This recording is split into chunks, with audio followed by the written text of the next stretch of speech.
Bismillahirrahmanirrahim. Waltakum minkum ummatun yad'una ilal khairi wa ya'muruna bil ma'rufi wa yanhauna 'anil munkar. Assalamualaikum warahmatullahi wabarakatuh. Alhamdulillah jamaah sekalian, kita bersyukur pada Allah dan senantiasa hadirkan syukur kita.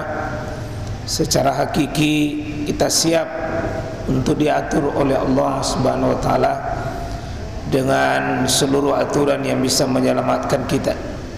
Karena ini kita diciptakan bukan selesai diciptakan lalu dibiarkan, tetapi ada aturan yang mengikat kita. Ya, ada aturan yang mengikat kita. Ketaatan kita kepada aturan itulah ibadah. Dan tentu agama kita ini ada tiga: diperintah, dilarang, dan ditunjuki. Itu tiga.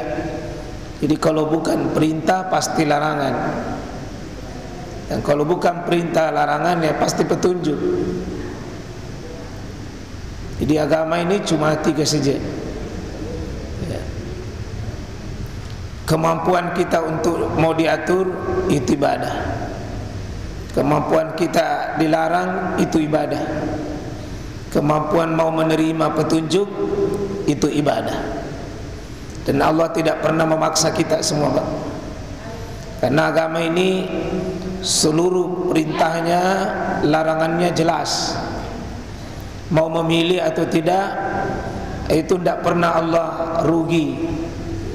Karena Allah tidak akan jatuh miskin kalau kita tidak taat. Allah tidak akan hina kalau kita tidak taat. Yang butuh ibadah ini kan kita, bukan Allah yang butuh. Ya. Kalau kita ini taat jamaah sekalian, bukan menanam saham gitu saja, tidak. Allah tidak butuh dengan ibadah kita. Dan saya selalu ingatkan, Pak, di bahagian akhir hidup kita itu sangat menentukan.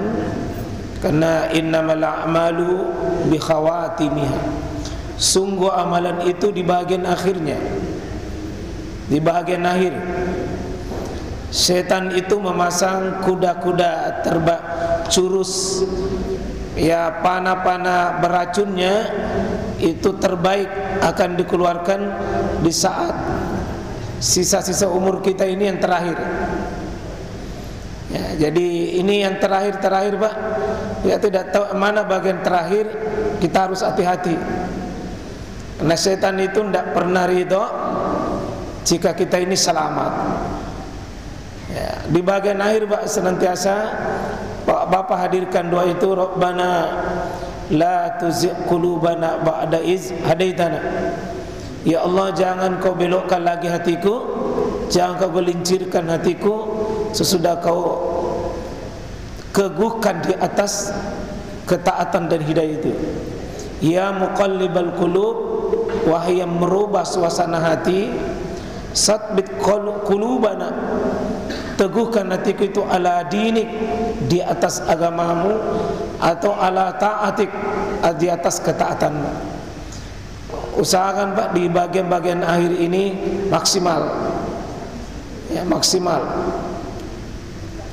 Kondisi yang paling berat nanti pada saat sakaratul maut, di saat syutingan amalan kita itu diputar sekejap, diperlihatkan. Kalau kita posisi baik akan diputar yang baik. Tapi coba Pak, kalau di posisi dominan dosa, kalau diputar semua itu daftar-daftar dosa kita, saat-saat mau menyeberang dunia, lalu baru dikasih lihat semua daftar kesalahan kita. Mungkin disitulah kita mau berteriak, ya, mau menjerit, tapi tidak sanggup karena kekuatan itu sudah dicabut. Napas kita sudah di dada kita, sudah tidak sanggup itu berteriak. hindari itu Pak. Mari kita berdoa sama Allah, jangan dikasih lihat keburukan tak di akhir pada saat kita sakaratul maut, tapi kita mau berdoa, ya Allah ampuni dosaku, ampuni dosaku.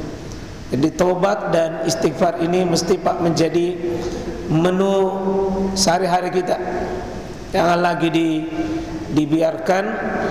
Terutama ini materi kita, materi apa ini, siapa tahu Pak ya, salat tak sudah bagus, Quran tak sudah bagus, zakat tak sudah bagus, tapi ini siapa tahu ini yang kita tersangkut di sini. Ya di bab warisan. Nah, disebut ini satu nama dari babul faraid. Ya, namanya pintu faraid. Nama lain itu di warisan Pak, faraid itu.